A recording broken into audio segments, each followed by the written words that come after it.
Assalamualaikum sahabat cahaya hampa. Bayangkan, ada sebuah ruang di dalam diri Anda, tak berbentuk, tak bersuara, namun mampu menggetarkan seluruh semesta. Ruang itu bukan otak, bukan pula jiwa dalam pengertian biasa. Ia adalah hati yang hidup. Tapi, apa sebenarnya arti hidup di sini? Dan mengapa hanya sedikit yang benar-benar mengetahuinya? Sejak awal peradaban, para nabi, wali, dan orang-orang yang tercerahkan berbicara tentang sebuah pusat kesadaran yang menjadi gerbang menuju Allah. Hati ini bukan sekadar organ yang memompa darah, melainkan pusat ruhani yang mampu melihat realitas dengan mata yang tak dimiliki oleh tubuh. Mereka menyebutnya qalbun hayyun, hati yang hidup, namun rahasianya jarang diungkap. Sebab ketika hati benar-benar hidup, ia mampu membaca bisikan alam, memahami tanda-tanda gaib, bahkan merasakan kehadiran Allah seakan-akan melihatnya. Tapi di dunia modern, hati yang hidup menjadi makhluk langka.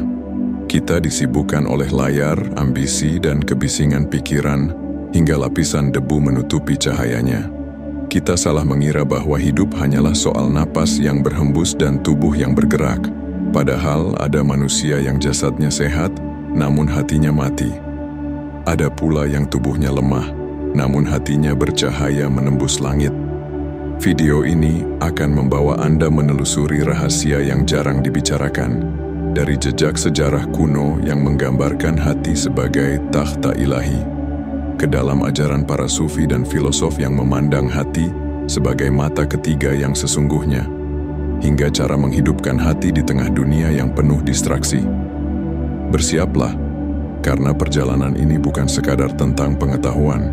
Ia akan menguji kejujuran Anda pada diri sendiri, dan mungkin membangunkan sesuatu yang telah lama tertidur di dalam dada Anda. Sejak awal sejarah manusia, hati selalu digambarkan lebih dari sekadar organ fisik. Dalam teks-teks Mesir kuno, hati disebut sebagai wadah jiwa yang dibawa ke hadapan para dewa untuk ditimbang melawan bulu ma'at, lambang kebenaran dan keadilan. Bagi mereka, kemurnian hati menentukan apakah roh akan memasuki alam kekekalan atau terperangkap dalam kegelapan. Di Yunani kuno, filsuf seperti Aristoteles memandang hati sebagai pusat kehidupan, bahkan lebih penting dari otak. Ia percaya bahwa dari hati mengalir panas vital yang menghidupkan seluruh tubuh, dan dari sanalah muncul keberanian, cinta, dan intuisi. Namun, puncak kedalaman makna hati muncul dalam tradisi wahyu. Dalam Al-Quran, Allah berfirman bahwa bukan mata yang buta, tetapi yang buta adalah hati yang ada di dalam dada. Qus Al-Hajj 46. Ayat ini menjadi penegas bahwa ada dimensi penglihatan yang melampaui indera fisik, penglihatan hati. Para sufi kemudian mengembangkan pemahaman ini menjadi peta spiritual yang rumit namun indah. Menurut Imam Al-Ghazali, hati memiliki dua sisi. Satu, sisi jasmani, yang terikat pada daging, darah, dan fungsi biologis. Dua, sisi ruhani, yang merupakan hakikat manusia, cermin yang mampu memantulkan cahaya ilahi bila dibersihkan dari karat dosa dan lalai. Dalam teks-teks tasawuf, hati diibaratkan seperti cermin yang awalnya bening, namun setiap dosa, kesombongan, atau keterikatan pada dunia menorehkan noda. Bila noda-noda itu tidak dibersihkan melalui zikir, taubat, dan mujahadah, hati menjadi gelap, kehilangan kemampuannya melihat kebenaran. Sebaliknya, hati yang hidup adalah hati yang jernih, sehingga mampu menangkap limpahan nur dari Allah tanpa distorsi. Pengetahuan ini bukan hanya milik Islam. Dalam tradisi Buddha, konsep bodhicitta, hati tercerahkan, juga menggambarkan kondisi batin yang penuh welas asih dan kebijaksanaan, bebas dari kebencian dan keinginan duniawi. Dalam tradisi Hindu, istilah Hridaya merujuk pada pusat spiritual di dada yang menjadi gerbang menuju kesadaran Brahman. Lalu mengapa rahasia ini jarang diajarkan secara langsung? Sebab hati yang hidup membawa kekuatan yang besar. Ia dapat menjadi kompas batin yang menuntun manusia menuju Allah, atau, bila disalahgunakan, menjadi sumber kesombongan spiritual yang berbahaya. Oleh karena itu, para guru bijak selalu menutupinya dengan simbol, perumpamaan, atau hanya membisikannya kepada murid yang siap. Jejak sejarah ini menunjukkan bahwa di setiap kebudayaan, hati bukan sekadar pusat emosi, melainkan pusat kesadaran yang menghubungkan manusia dengan sumber tertinggi keberadaan. Dan sekarang, tantangannya adalah bagaimana menghidupkannya kembali di tengah zaman yang membius kita dengan kebisingan dan kesibukan. Bayangkan sebuah rumah tua yang sudah lama ditinggalkan.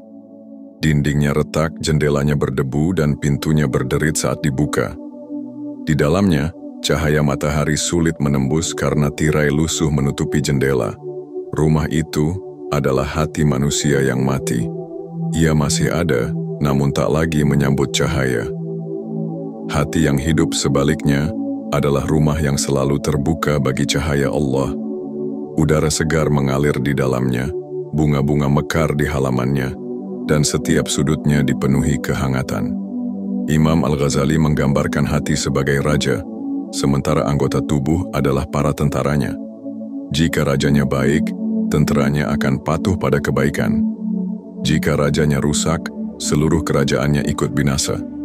Inilah sebabnya Rasulullah Shallallahu Alaihi Wasallam bersabda, "Ketahuilah, di dalam tubuh ada segumpal daging. Jika ia baik, maka baiklah seluruh tubuh. Jika ia rusak, maka rusaklah seluruh tubuh. Ketahuilah, itulah hati."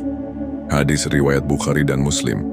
Namun menghidupkan hati tidak sesederhana sekadar mengetahui ayat atau hadits. Ada proses yang dalam, sebuah perjalanan ruhani yang sering disebut tazkiyatun nafs, penyucian jiwa. Para sufi mengatakan, hati itu ibarat mata air. Bila tanah di sekitarnya kotor, airnya akan keruh.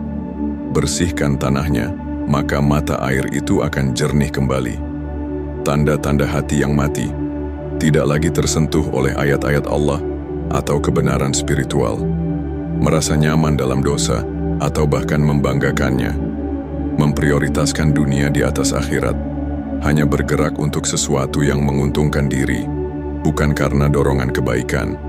Tanda-tanda hati yang hidup. Mudah tersentuh oleh kebenaran, walau sederhana. Merasa gelisah saat berbuat dosa, sekecil apapun. Merasakan manisnya ibadah dan kerinduan kepada Allah. Mampu melihat hikmah di balik ujian hidup. Namun disinilah letak rahasia yang jarang dibicarakan. Hati yang hidup bukan berarti bebas dari ujian atau penderitaan. Justru, semakin hidup hati seseorang, semakin peka ia terhadap rasa sakit dunia, karena ia merasakan penderitaan orang lain seolah itu miliknya sendiri. Inilah mengapa para wali dan orang-orang saleh sering menangis tanpa sebab yang tampak. Mereka bukan lemah. Mereka melihat dengan mata yang tak dimiliki kebanyakan orang. Analoginya seperti sebuah radio tua. Gelombangnya ada, tetapi jika antenanya patah atau tertutup debu, suara yang keluar hanya bising tak jelas. Hati yang mati adalah radio yang antenanya rusak. Hati yang hidup adalah antena yang tegak dan bersih, mampu menangkap gelombang hidayah yang selalu dipancarkan oleh Allah. Menariknya, banyak orang mengira mereka hidup hanya karena tubuhnya bergerak dan pikirannya bekerja. Padahal, hati mereka mungkin sudah lama tertidur. Dalam istilah tasawuf, ini disebut ghaflah, kelalaian. Kelalaian bukan berarti lupa sesaat, tapi kondisi batin yang tidak lagi sadar akan tujuan hidup sejati. Maka, menghidupkan hati bukanlah proses instan. Ia memerlukan 3 hal utama. 1. Menyadari kondisinya sekarang, karena tak ada rumah yang diperbaiki sebelum pemiliknya sadar bahwa rumah itu rusak. 2. Membersihkan dari kotoran batin, iri, dengki, kesombongan, cinta berlebihan pada dunia.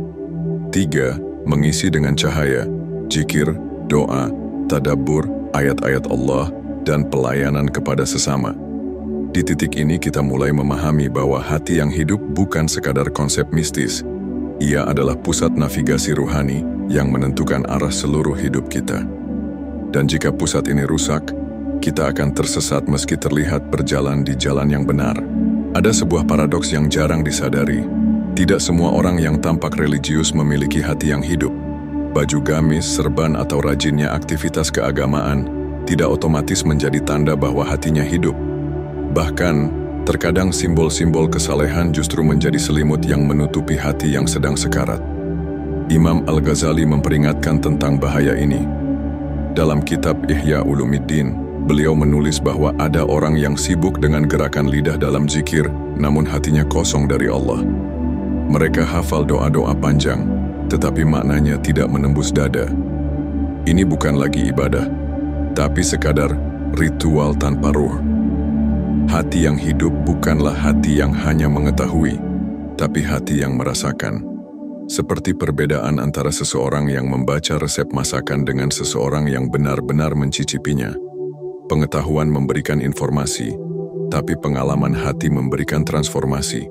Ada pula mitos bahwa hati yang hidup berarti hidupnya selalu tenang tanpa gelombang. Padahal, para sufi justru mengajarkan bahwa hati yang hidup sering bergetar. Ia peka terhadap dosa sekecil debu, menangis karena takut kehilangan Allah, dan gemetar saat merasakan keagungannya. Tenang dan gelisah itu silih berganti, karena hati yang hidup selalu waspada. Salah satu rahasia terbesar yang jarang diungkap adalah peran cahaya dalam hati. Rasulullah Shallallahu Alaihi Wasallam berdoa, "Ya Allah, jadikanlah cahaya di hatiku, cahaya di penglihatanku, cahaya di pendengaranku." Hadits riwayat Muslim. Cahaya ini bukan cahaya fisik, tapi cahaya maknawi. Nur yang membuat seseorang mampu membedakan kebenaran dan kebatilan, bahkan ketika keduanya bercampur. Orang yang hatinya hidup akan merasakan nur ini membimbing setiap langkahnya. Sebaliknya, hati yang mati seperti berjalan di lorong gelap. Ia mudah tertipu oleh gemerlap yang sementara, mengira itu kebenaran, padahal hanyalah fata morgana. Ada juga rahasia lain yang sulit diterima banyak orang. Menghidupkan hati itu sering dimulai dengan rasa sakit. Para guru ruhani mengatakan, sebelum hati bercahaya, ia biasanya akan pecah terlebih dahulu. Ujian, kehilangan, kegagalan, semua itu adalah palu yang memecahkan lapisan keras di sekitar hati. Tanpa retakan itu, cahaya tidak akan masuk.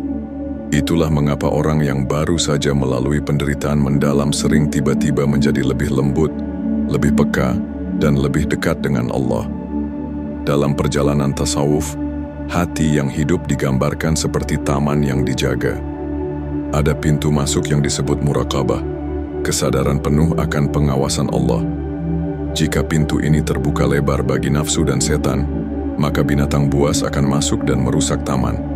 Menjaga pintu itu berarti mengawasi lintasan hati, pikiran, niat, dan bisikan yang muncul. Karena hati yang hidup bukan hanya bersih, tapi juga dijaga agar tetap bersih. Namun, ada peringatan terakhir. Hati yang hidup tidak kebal dari kematian. Ia bisa kembali redup jika pemiliknya lalai. Hati itu seperti api kecil. Jika tidak diberi kayu bakar berupa zikir, doa, dan amal saleh, maka apinya akan padam. Bahkan orang yang dulu hatinya bercahaya bisa kehilangan cahayanya jika terjerat cinta dunia. Kesimpulannya, hati yang hidup adalah pusat spiritual yang peka terhadap kebenaran dan kebatilan, dipenuhi cahaya yang membimbing, tumbuh melalui kesadaran, kesabaran, dan penderitaan yang dimaknai, dijaga dengan muraqabah dan amalan yang konsisten. Dan di balik semua itu ada satu tujuan, agar hati menjadi cermin yang memantulkan keindahan dan keagungan Allah tanpa distorsi.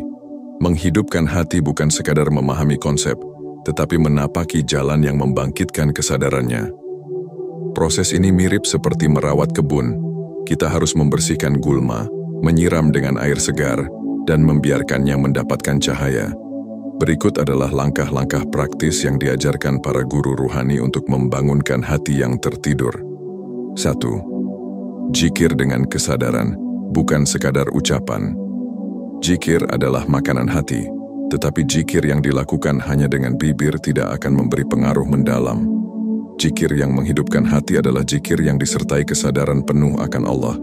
Cobalah, duduk tenang, pejamkan mata, tarik napas dalam, lalu ucapkan Allah perlahan sambil membayangkan cahaya turun ke hati Anda. Rasakan setiap hurufnya. Lakukan minimal 5-60 menit setiap hari. 2. Tadabbur ayat-ayat Allah. Bacalah Al-Quran bukan hanya untuk menghafal atau mengejar target, tetapi untuk merenung. Ambil satu ayat, baca perlahan, lalu tanyakan pada diri sendiri, apa yang Allah ingin sampaikan padaku hari ini? Satu ayat yang direnungi dengan mendalam bisa lebih menghidupkan hati daripada 100 ayat yang dibaca tergesa-gesa. 3. Muhasabah harian. Audit hati. Setiap malam sebelum tidur, tanyakan pada hati Anda, apa yang membuatku dekat dengan Allah hari ini? Apa yang membuatku jauh darinya? Tulislah jawaban-jawaban itu. Dengan cara ini, hati akan terlatih untuk selalu waspada terhadap kondisinya. 4. Menyendiri untuk mengingat Allah. Khalwah sementara. Carilah waktu 10-15 menit setiap hari untuk duduk sendirian, tanpa gangguan, tanpa ponsel, tanpa percakapan. Gunakan waktu itu hanya untuk mengingat Allah, merenungi hidup, dan merasakan kehadirannya. Dalam sunyi, hati sering berbicara lebih jelas. 5. Melayani dengan ikhlas. Hati menjadi hidup ketika digunakan untuk memberi, bukan hanya menerima. Pilih satu amal kebaikan yang tidak diketahui orang, entah membantu tetangga secara diam-diam, memberi sedekah tanpa nama, atau mendoakan seseorang tanpa ia tahu. Kebaikan yang tersembunyi akan memberi cahaya khusus pada hati. 6. Mengendalikan nafsu melalui puasa sunnah. Puasa bukan hanya menahan lapar, tapi menenangkan nafsu yang mengeraskan hati. Puasa Senin Kamis atau puasa Ayyamul Bid 13, 14, 15 setiap bulan Hijriah bisa menjadi latihan mengosongkan hati dari keinginan duniawi, sehingga ia lebih siap menerima cahaya Allah. 7. Menjaga lingkungan ruhani. Hati yang ingin hidup tidak bisa bertahan di lingkungan yang penuh kelalaian. Perbanyak waktu dengan orang-orang yang mengingatkan Anda pada Allah. Kurangi paparan hal-hal yang mengotori hati seperti hiburan yang merusak, gosip, dan obrolan sia-sia. Catatan penting, menghidupkan hati adalah proses seumur hidup. Jangan menuntut hasil instan. Bahkan, terkadang hati terasa semakin sakit saat mulai dibersihkan, karena semua kotoran lama terangkat ke permukaan. Ini tanda bahwa prosesnya berjalan. Para guru mengatakan, hati itu seperti tanah. Jika ingin menanam bunga, bersihkan dulu durinya. Jika ingin memanen buah, sabarlah menunggu musimnya. Dengan disiplin menjalankan langkah-langkah ini, hati akan perlahan-lahan kembali berdenyut dengan kesadaran ilahi. Dan ketika hati sudah hidup, seluruh hidup akan berubah. Cara melihat, cara merasa, bahkan cara mencintai akan sepenuhnya berbeda. Di sepanjang perjalanan ini, kita telah melihat bahwa hati yang hidup bukan sekadar organ yang berdetak, tapi pusat kesadaran yang menghubungkan manusia dengan Allah. Ia adalah mata batin yang mampu melihat kebenaran di balik tirai dunia. Kita menelusuri jejaknya dalam sejarah, dari Mesir kuno yang menimbang hati, hingga pesan para nabi yang menegaskan bahwa butanya hati lebih berbahaya daripada butanya mata. Kita memahami bahwa tanda hati yang mati bukanlah sekadar hilangnya rasa, tapi hilangnya hubungan dengan sumber kehidupan sejati. Kita belajar bahwa menghidupkan hati adalah proses yang memerlukan kesadaran, kebersihan batin, dan cahaya ilahi. Tidak semua yang tampak saleh memiliki hati yang hidup, dan tidak semua yang terpuruk berarti hatinya mati, karena seringkali penderitaan adalah jalan menuju kebangkitan hati. Kini, pertanyaannya kembali kepada kita. Apakah hati kita sedang hidup, tertidur, atau sekarat? Jawaban itu tidak akan ditemukan pada penilaian orang lain, tapi pada kejujuran kita menatap cermin batin. Ingatlah, hati yang hidup akan mempengaruhi seluruh kehidupan. Cara kita berbicara, memilih, mencinta, dan beribadah. Ia adalah inti yang jika baik, maka baiklah seluruh tubuh. Jika rusak, maka rusaklah segalanya. Dan cahaya hati bukan hanya menerangi diri sendiri, tapi juga memantulkan cahaya itu kepada orang lain. Maka, rawatlah hatimu seperti merawat pelita di tengah malam. Lindungi dari angin kelalaian, beri bahan bakar zikir dan amal, dan biarkan cahayanya membimbing langkahmu di jalan yang penuh liku ini. Karena pada akhirnya, ketika dunia dan segala isinya sirna, yang akan menyelamatkan kita di hadapan Allah bukan harta, bukan status, bukan tubuh yang kuat, tapi hati yang datang dalam keadaan selamat. Ya Allah, hidupkan hati kami dengan cahaya-Mu, dan jangan biarkan ia mati dalam kelalaian.